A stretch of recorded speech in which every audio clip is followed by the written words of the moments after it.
ፍቅር የማስመሰሏልና የውሸት ጥጓን እንግዲህ ብዙዎቹ እያጋለጡባት ይገኛሉ። ትናንትና እንደሚታወቀው እንግዲህ ሩታን ከካናዳ አስቀራለሁ በማለት እንግዲህ የአብርሽና የሩታ ደስታ እንደሚያስደስተው ሰው ስታስመስል ቆይታለች ማለት ነው። በስተመጨረሻም እንግዲህ ሩታን አቅፋ ስትስማትና እንዲሁም ደግሞ አቅፋ ሰላም ስትላት ደስታዋን ስትገልጽ ስትቦርቅ ነበረ።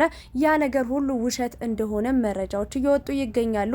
ሩታ እንግዲህ ወደ ካናዳ ልትሄድ የነበረው ጉዞስ የእውነት ነው ወይስ የውሸት ነው? አሁንስ ሙሉ በሙሉ ቲኬቱን ቆርጠዋለች ወይስ ደግሞ አልቀደደችውም ልትሄድ ነው ወስናለች የሚለውን ነገር እንግዲህ በስፋት የምናየው ይሆናል። እንዲሁም ደግሞ በፉፉ ጉዳይ ላይም ስለ ፍቅር በጣም ብዙ ነገሮች እየወጡ እየተነገሩ ይገኛሉ።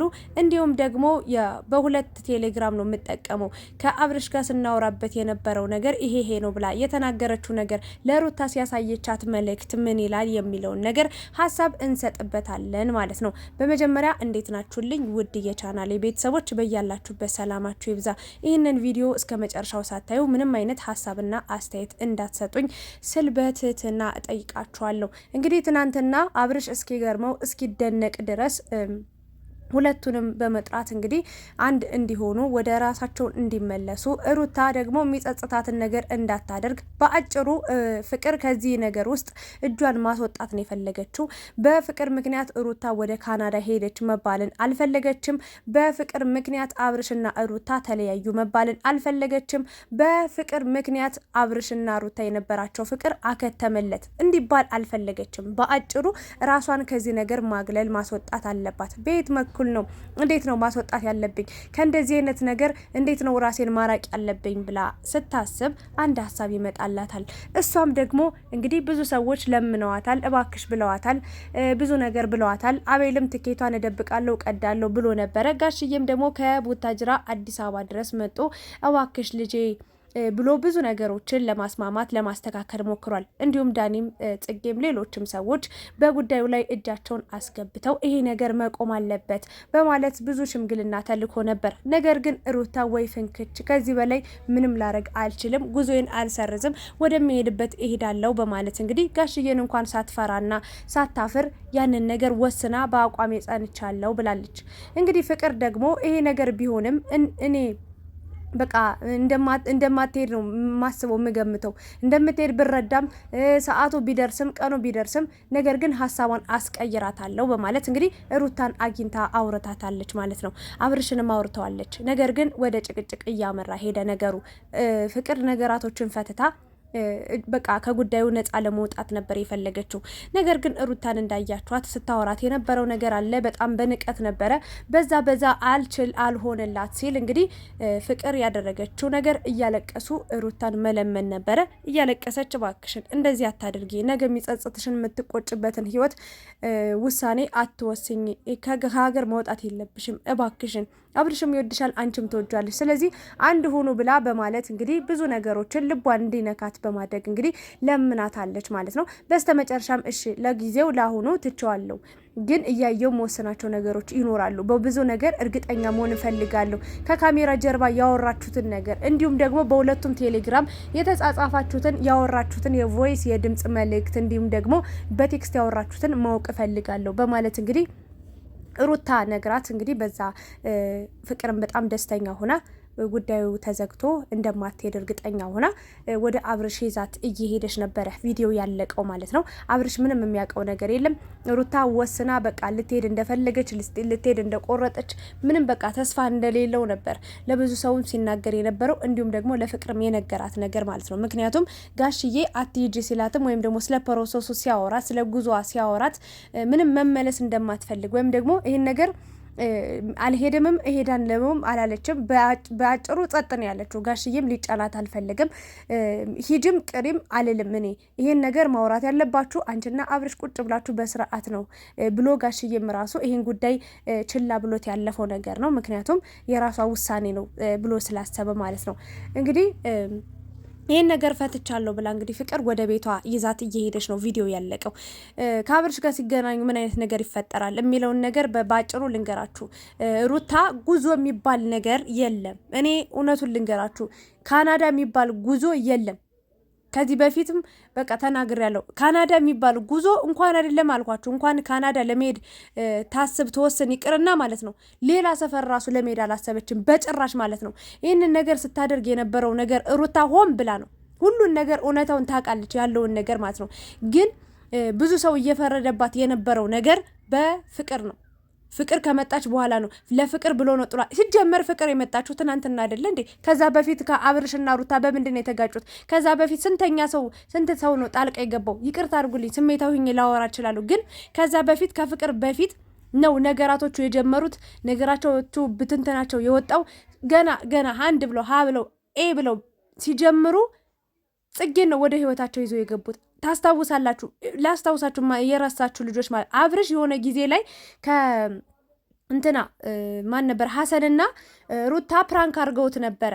ያም ፕራንክ እንዴት እንደዚህ ታደርጉኛላችሁ ብሎ ተጣልቶ አኩርፎ በጣም ብዙ ቀን ቤት ወጥቶ አደረ። ሩታን ቤቷ ቁጭ ብላ ስታለቅስ እባክህ እያለች አስታውሳለሁ። እንደ ዛሬ ነው የማስታውሰው። እያንዳንዱ ቪዲዮ አልረሳም፣ እኔ አእምሮዬ ላይ ተቀምጧል። እና አልመጣም ብሎ በስተመጨረሻ ግን ከጽጌ ጋር ከዛ በፊት አይገናኙም፣ አይተዋወቁም ነበር። ከዛ በኋላ ነው በስልክ ተደዋውሎ ተፈላልገው ተገናኝተው ማለት ነው። በስልክ ተፈላልገው ተገናኝተው የሆነ ድራማ ሊሰሩ እንደሆነ አስባ ተነጋገሩ አብርሽና ጽጌ የመጡት። ጽጌ ከመጣች በኋላ ነው ህይወታቸው ብትንትን ይወጣ። ከዛ ዳኒ መጣ። ከዛ በኋላ የነበረው ነገር ታውቃላችሁ፣ እየተሸረሸረ የመጣው የነሱ ፍቅር ጽጌ አንድ ብላ ከመጣች በኋላ ነው። የቤተሰብ ፍቅር ከቤተሰቦቿ ጋር የነበረው ነገር የነበረው ሁኔታ ወደኋላ ያላስቀራቸው፣ እንደዚህ ያላጨቃጨቃቸው፣ እንደዚህ ያላለያያቸው፣ እንደዚህ ያላኮራረፋቸው። ጽጌና ዳኒ ግን ወደ ህይወታቸው ሲመጡ የተፈጠረውን ብትንትን አይታችኋል። አሁን ግን ማንን ነው ተጠያቂ ልታደርጉ እያደረጋችሁ የምትገኙት? ፍቅርን ነው። ፍቅር ነው ጥፋተኛ ነች። ፍቅር ከመጣች በኋላ ነው ሩታ ማለት ነው ጭራሽ። በእርግጥ ትንሽ ነገር ልታሰብ ትችላለች፣ ምክንያቱም የድሮ ፍቅረኛዋ ነው። ፍቅርና አብርሽ የነበራቸውን ነገር ታውቃለች። ምናልባት 5% ሊመለሱ ይችላሉ ብላ ፍራቻ ሊኖርባት ይችላል። ግን እራሱ አይደለች እንዴ መጀመሪያ ኑ ታረቁ፣ በግዴታ መታረቅ አለባችሁ ብለው ፉፉና እንትና ሩታ ይዘው መጠው ያስታረቋቸው አብርሽንና ፍቅርን። ምን ማለት ሩታ አሁን ላይ እያረገች አክሰስ ስታረግ የነበረው ይቅርታ አድርጉልኝ፣ አክሰስ ስታረግ የነበረው ነገር ምንድነው? ፍቅር በጣም አስመሳይ እንደሆነች፣ ውሸታም እንደሆነች፣ እንደገና ደግሞ ከአብርሽ ጋር የሆነ ነገር እንዳላቸው፣ ለሷ ብላ ምንም ነገር እንደማታዝንላት እንደማትራራላት ነው ያ አድርጋ። ግን ፍቅራቸው የፈረሰው መጀመሪያ የሆነ ነገር የተፈጠረው በቃ በፍቅር ሳይሆን በጽጌና በዳኒ ነው። ይሄ ለምን ይዋሻል? የምሬን ነው። ካናዳ ብትሄድም እንደውም እንኳን ማትሄደው ብትሄድ ራሱ ማለት ነው ፍቅር ተጠያቂ ልትሆንበት የምትችለው መንገድ ምንም አይነት ነገር የለም። ፍቅር የመጣችሁ ከዛ በኋላ ስለ ፉፉም እያወራችሁ ነበር፣ ስለሱም አወራላችኋለሁ። ፉፉን ጎድተሽዋል፣ ሰብረሽዋል። አብርሽን ለማዳን ብለሽ ወንድ ልጅ ሲያለቅስ አልወድም፣ ሲከፋ አልወድም ልተባበረው ብለሽ የመጣሽው ፉፉን እንዴት ጎድተሽ ነው ምናምን እያላችሁ የምትገኙ ሰዎች አላችሁ። ታውት እንደውም ጥሩ አጋጣሚ ነው። ከፉፉ ጋር መለያየታቸው ጥሩ አጋጣሚ ነው። ልትወደው ልታፈቅረው ትችላለች። ግን ደግሞ ይሄ መስመር ይሄ ጉዞ የትም ስለማያደርሳቸው እኔ ይቅርታ አድርጉልኝና ማለት ነው ፉፉን በጣም ነው የምወደው። በጣም ሲጀመርም የወደድኩት ምክንያቱም ለፍቅር ያለውን ቦታ እና በቃ የጓደኝነትን ጥግ አሳይቶናል። በቃ ብዙ ሰዎች በዙሪያዋ ነበሩ፣ ግን ፉፉ ነው ከመጀመሪያው ጀምሮ እስከ መጨረሻው ያለው የሚወዳት የሚያከብራት ቦታ የሚሰጣት። ስለዚህ ይሄ ነገር እንደዚህ እንዳለ ሆኖ ጎድተሻል፣ ሰብሮሻል መባል ነገር የለም። በቃ ፍቅርን ከዚህ በኋላ ምንም ተወቃሽ የምትሆንበት ነገር የለም። የምትችለውን ነገር አድርጋለች። ለዛውም ማለት ነው ብዙ ቁስል ብዙ ህመም እያለባት የልጅነት ፍቅሯን አሳልፋ ለሌላ ሰው ሰጣ ነው እያስታረቀች የምትገኘው። ይሄ ሁሉ ነገር ማለት ነው ልንገራችሁ የእውነት እንደውም ሊያስመሰግናት ብዙ ነገር ሊያሸልማት የሚገባ ነገር ነው። ያለቀሰችበት ምክንያት አላት፣ ዝም ብላ አይደለም። ፍቅሯን ነው እንዲያሳልፋ ለሰው እየሰጠች ያለችው። የምትወደውን የልጅነት ፍቅሯን ነው። እግዚአብሔርን ብዬ ነግራችኋለሁ ማለት ነው። አብርሽ በቃ ከአእምሮ ከልቧ ላይ አልወጣም። በሙሉ ጨርሶ አልወጣም። የልጅነቷ ነው። ማናችሁም እስኪ የልጅነት ፍቅራችሁን ሙሉ በሙሉ ረስችኋለሁ፣ 100% ረስችኋለሁ። ያ ሰው ውስጣችሁን አብሯችሁ ላይ ጠባሳ ጥሎባችሁ እስካላለፈ ድረስ ያን ሰው ሙሉ በሙሉ ልትረሱት አትችሉም። ወይም ደግሞ ከሆነ ሰው ጋር ደስተኛ ሆኖ ስታዩት በጣም የሚሰማችሁ ነገር አለ እንደ ሴት ማለት ነው። ፍቅር ግን ይሄን ሁሉ ስሜቷን ዋጥ አድርጋ ነው ከአብርሽ ጋር ለማስማማት እየሞከረች ያለችው። ስለዚህ እነዚህ ልጆች እንዲታረቁ ምክንያት ሆነቻቸውና ልትወቀስ ይገባል፣ እንዲሁም ልትከበር ልትመሰገን ይገባል እንጂ ጥፋት አጥፍታለች። አዎ ያጠፋችው ነገር ምንድነው? የራሷን ፍቅር መስዋዕትነት ጥላ መስዋዕት አድርጋ ለነሱ ፍቅር ደፋ ቀና ማለቷ ነው፣ ከላይ ከታች ማለቷ ነው። ያን ያደረገችበት ምክንያት ማለት ነው ለሩታ አዝናላት አይደለም። የእውነቴን ነው የምላችሁ፣ ለአብርሽ አስባለ የምትወደው ሰው የሱን ደስታ ስለምትፈልግ ነው።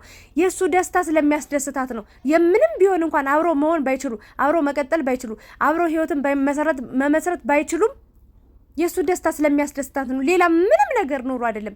አብርሽና ሩታ አብረው ስለሆኑ ማለት ነው እሷ የምትጠቀመው ነገር ምንም ነገር የለም። ስለዚህ ይህንን ሁሉ ዋጋ ከፍላ ለምንድን ነው ወደ ኋላ ተመልሳችሁ አንዴ ሩታን ጎድተሻታል፣ አንዴ ፉፉን ጎድተሻል የምትሏት ነገር ምንድን ነው? አልገባኝም። ምን አደረገች እች ልጅ? የራሷን ፍቅር ነው ያጣችው። በእውነት ነው የምላችሁ። እና ፍቅር ሩታ ጉዞ የሚባል ነገር የለም። መዋሸት ማስመሰል የለባትም። በእርግጥ ትናንትና የተሰራው ቪዲዮ ተመልካችም ቅሬታ ነበረበት። በፍቅር ብዙ ሰዎች እንትን ያሉ ሰዎች ነበሩ። ለነሱ መልስ ይሆናል ተብሎ ነው ይሄ ነገር የተሰራው። ለማንኛውም ግን አብርሽና ሩታ እስከ መጨረሻው አብሮ እንደሚሆኑ ነግሬያችኋለሁ። ግን እቺ ልጅ ተወቃሽ መሆን የለባትም። አስመሳይ ነሽ መባል የለባትም። የእውነቴን ነው የምላችሁ። ሩታ ራሱ ገና በደንብ አላመነቻትም። ዝም ብላ ስታለቅስባት ተመልካች ምን ይለኛል ብላ ነው እንጂ ሩታ ራሱ ማለት ነው ለፍቅር ምንም አይነት የሚያዝን የሚራራ ልብ የላትም። የእውነት ነው የምላችሁ። እንደው እውነት እንነጋገር ከተባለ ለማንኛውም ግን ዋናው ታርጌቴ ፍቅርን አትውቀሷት። በቃ ይብቃችሁ። ማድረግ ያለባትን ነገር አድርጋለች። ራሷ እያረረ ውስጧ የምትወደውን ፍቅሯን እየሰጠች ለሰው አሳልፋ እየሰጠች የሱ ደስታ ያስደስተኛል። የተዋደደ የተፋቀረ ሁሉ አብሮ አይኖርም፣ በትዳር አይጣመርም። ስለዚህ ህይወት በዚህ መንገድ ወሰደቻት። በቃ እድሉ አይደለም። ይሄን ነገር አሳልፋ ሰጣለች። እናንተ ደስተኛ ሁኑ ብላለች። ስለዚህ የምትወቀስበት ነገር የለም። ውሸታም ነሽ፣ አስመሳይ ነሽ የምትባልበት ነገር የለም። እዚህ ጋር አልቋል፣ ተዘግቷል። ከፉፉ ጋር ገና ያልጀመርኩት ያልጨረስኩት ነገር አለ ብለሻል። እውነት ለመናገር ይሄንን ቪዲዮ አይቶ ራሱ መረዳት ይችላል ብዙ ነገሮችን ብዬ አስባለሁ። በጊዜው ወንድ ልጅ ነው፣ ተጎድቷል፣ ተሰብሯል። በቃ ብዙ ነገር አውጥቶ አውርዷልና ብዙ ነገሮች ሆኗል። ግን ፍቅርዬ ወደዛ ህይወትም እኔ እንድትመለሽ አልፈልግም። ተረጋጊ፣ ያለ ፍቅር ተቀመጪ፣ ትንሽ ጊዜ ራስሽን አዳምጪ፣ ወደ ራስሽ ተመለሽ። አብርሽም ቢሆን ደግሞ ይህንን ነገር ሁሉ እንደምትወደ እያወክ ለአንተ ያላትን ቦታ እያወክ ማለት ነው ይህንን ነገር ደፍራ እንድትገባበት ከአንተ ጋር እንድታስመሰል ከአንተ ጋር ድራማ እንድትሰራ መፍቀድ አልነበረብም። የራሷን ህይወት እንድትመሰርት ይሄ ፍቅር ያንተና የሩታ ነው አይደለ? ማስተካከልም ማበላሸትም ያለባችሁ እናንተ ናችሁ። በዚህ ነገር መፍቀድ አልነበረባህ። ተጠቅመባታል። ግን ምንም ቢሆን ምንም ለመልካም ነገር ስለሆነ ተጎድታም ቢሆን የእናንተን ፍቅር አድናለች፣ አትርፋለች። በስተመጨረሻ መጣ ያተረፈችው እሷ ናት። የእውነቴን ነው የምላችሁ። የእውነት እሷ ላይ ያተረፈችላችሁ። ማንም ሰው ጋሽዬ እንኳን አላስቆማትም ከጉዟ ከሚሄደው ከማለቷ በቃ ይቅር ብዙ ነገሮች ጋሽዬ አስታርቋት ውስጧ ከላይ ነበረ። ውስጧ ሳያምንበት ሳይቀበሉ ሳይፈቅድ ገና ጋሽዬ ነው ብላ ነው የተቀበለችው ነበር። ይሄን ነገር ማስተካከል የቻለችው ፍቅር ናት። ስለዚህ እች ልጅ ልናመሰግናት ነው የሚገባው። እና እባካችሁ አትውቀሷት ነው ልል የምችለው። እና ይሄንን ነው ሀሳብ ልሰጥ የምችለው። ፍቅርዬም የራስሽን ህይወት እግዚአብሔር እንዲሰጥሽ እመኝልሻለሁ። ከፉፉ ጋር ያልጨረሳችሁት ነገር ብዙ ነገር እንዳለ ተናግረሻል። ጨርሱት። ያለውን ነገር አውሪው፣ ተነጋገሩ።